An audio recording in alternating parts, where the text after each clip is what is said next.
जइबी कफन में लिपटल जान लाश हमर पैभी जही दिन डोली चढ़ी पिया घर जइबी कफन में लिपटल जान लाश हमर पैभी ससुर जाए से पहले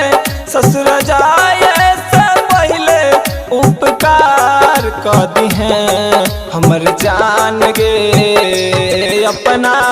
हाथ हमर अंतिम संस्कार कर दिहें हमर जान गे अपना हाथ हमर अंतिम संस्कार कर दिहें जही दिन डोली चढ़ी पिया घर जइबी कफन में लिपटल जान लाश हमर पैभी ससुर जाए से पहले हो नितबा ससुर जाए से पहले उपकार कर दिहें हमर जान गे अपना हाथ हमर अंतिम संस्कार कर दिहें हमर जान गे अपना हाथ हमर अंतिम संस्कार कर दिहें हर खुशी दिल के करीब न होय छै प्यार में कोनो अमीर और गरीब न होय छै हर खुशी दिल के करीब न होय छै प्यार में कोनो अमीर और गरीब न होय छै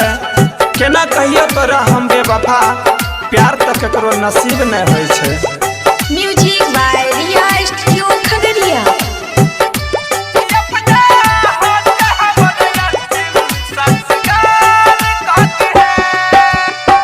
झूठ के भी टूट गए दिला हमर जान गे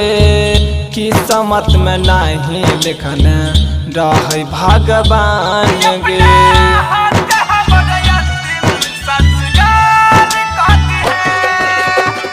केकरा कहबे जान केकरा कहबे करे जा सीना से लगाई केकरा रखबे अपना पाजा हाथ जोड़ी कहै छियो रे मितबा हाथ जोड़ी कहै छियो एहसान कर दिहें हमर जान गे अपना हाथ हमर अंतिम संस्कार कर दिहें अपना हाथ हमर अंतिम संस्कार कर दिहें सजल रहता खुशियाँ की महफिल हर मौसम सुहानी रहता सजल रहता खुशियाँ की महफिल हर मौसम सुहानी रहता तू जिंदगी में इतना खुश रही है हमर जान कि खुशियाँ तो हर दीवानी रहता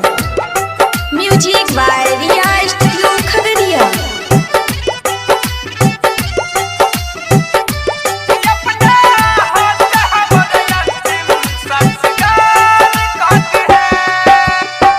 भर कैसे नरवा मांग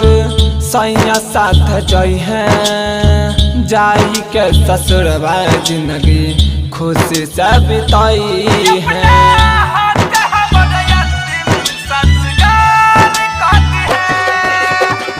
दई छियो दुआ कहै छियो बार बार गे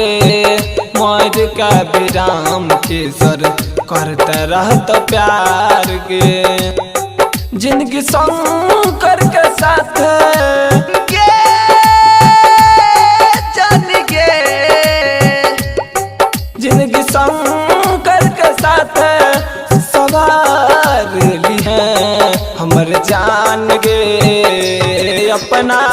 हाथ हमर अंतिम संस्कार कर दिहें अपना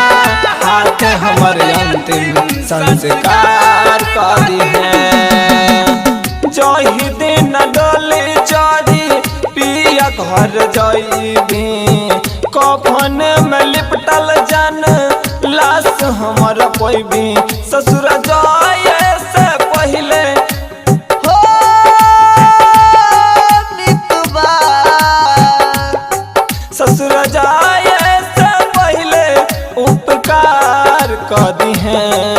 हमर जान गे अपना हाथ हमर अंतिम संस्कार कर दिहें। हमर जान गे अपना हाथ हमर अंतिम संस्कार कर दिहें। Music by